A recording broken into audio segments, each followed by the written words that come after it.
Okay, now we have our bunny, and he's very angular instead of all smooth and curvy and stuff, so that we can start making him look like stained glass. So each one of the little sections you're going to subdivide by connecting one dot to another. Now I usually don't divide the head from the body. I will try to make it somewhere it's farther. But any of these little dots that you have, you can connect them to another dot or two, depending on how you're wanting to do that. So this one is already connected here, so I can connect it here.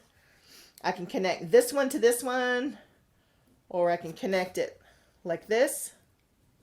So I'm starting to create a pattern within the different, I might just make that one go up right there, between the different sections of the bunny. Now I would go ahead and use a ruler for this part. I was just wanting to show you real quick. So I'm going to straighten up some of my lines, and I'll be back when I've got all the lines done.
Okay, guys, this is my outline. I know that takes a while, so that's probably going to take you most of a class to find a silhouette that you like, to do the dots, and do all the lines. One of the things everybody inadvertently asks is, how do you know where to put all the lines? You don't. You get to go in there and put in the lines anywhere you want to. And if you don't like a line, if you think it's distracting or something, you can take it out, or you could bring it farther through, or whatever you want to do, you know, to break up larger places and stuff like that. I don't mind the larger places, but I do have a variety of different ones that I've done in the past. This is one I was working on for you guys, but I accidentally used typing paper. This is from my printer. It'll still work, but it's not the best. So I decided to go ahead and do another one. But this was just a cat. And you can see my printer was running out of ink. And I did the dots. You can see all the little dots. And then you can see, and I've got some large sections. There is nothing, well, it's one going this way. But I could divide that easily if we think those sections are too large. Remember, the more lines you draw, the more shading and coloring you're going to be doing for this project. Now that doesn't mean you can't, well, that didn't draw at all. That doesn't mean just put in 5 lines. You want it to look like stained glass when you're finished. Okay, so back to the bunny because he's on bright white paper. See how yellow this one is? And I have chosen just a few colors that are on the cool side of the palette. This is indigo blue, which is really, really dark. This is a purple blue called violet blue. And then I have mulberry, magenta, and then I have lavender. You can do this with just any colors that you have. It doesn't matter what brand they are. This works really well. And the mixed media part about this is you're going to do each little section and shade and shadow each little section. And then the lines at the very end, you're going to use a Sharpie marker, and it's going to look like the lead that's between all the panes of glass in a stained glass. You can either use the silver Sharpie marker, or you could just use black. Whatever you happen to have at home is going to be great. Now, remember when doing shading with colored pencils, you want to start off with a base color and just fill that whole area. You can always come back in with white and do any highlights that you want to at the end. As you're working, make sure that you're rolling your pencil a little bit as you're going around. Otherwise, you'll get a wedge shape, you know, which isn't really bad when you're doing a wash, but then you've got to get up and sharpen your pencil when you want to get into the tighter areas and to do any soft blends. So practice good habits. So I've got a light layer all the way around the one section, and then I'm going to pick a shadow color. This is the violet blue, and you can just go into these little sections.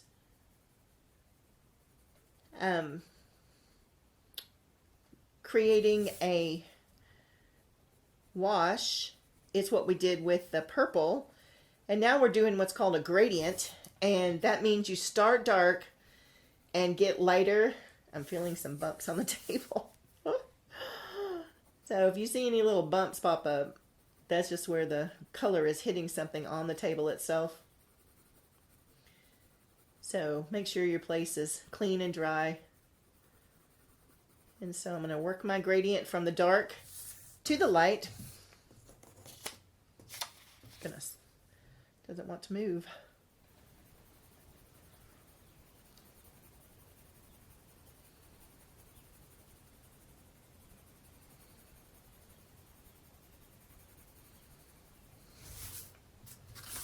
And you can also do a highlighted side.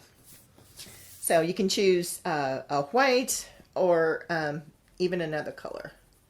So this is the mulberry, which is kind of a purpley or red. So it stays in that cool family, but it adds a little bit more interest than just another purple. You can use any colors you want to. You could use purple and lime green. You could use metallics if you have them. So you can kind of see how this is going to work. And you can even burnish these colors in by going back to your first color and blending those tones together. And so you're pushing into the surface of the paper to get rid of that tooth of the paper, so you don't see any of those little white bumps anymore. And this makes for a very beautiful look with the stained glass effect. And I have had students ask, why put this purple on if you're just going to go back over it? It's so that there is a base for this color to meld into. Sometimes when you don't have your base color down and you add the red or the blue into it, it doesn't blend as smoothly. So I took that tip from someone who does colored pencil all the time. And so I trust her.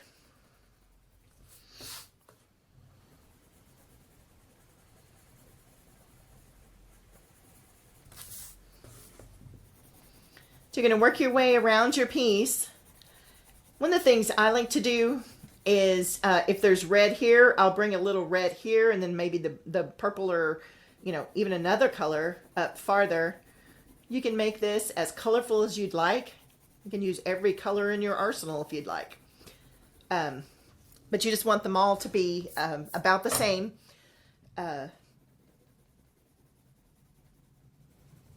Blending when you're finished. So I'm going to speed this up a little bit, and I'll be back in a minute.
Okay, if you wanted to highlight any of the squares or blend by light, lightening up some colors so that there's more contrast or whatever, you can always use your white for that.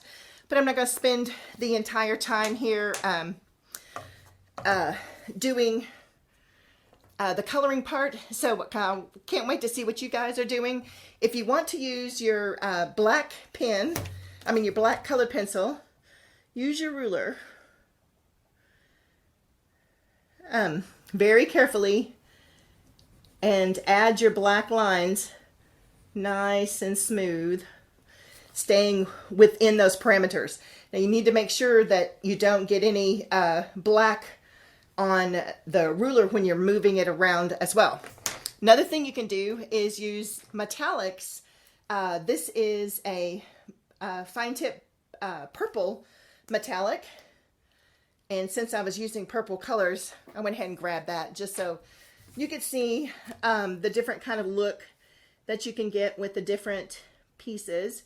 And I know mine's going to look really funny because it is going to have all these different colors of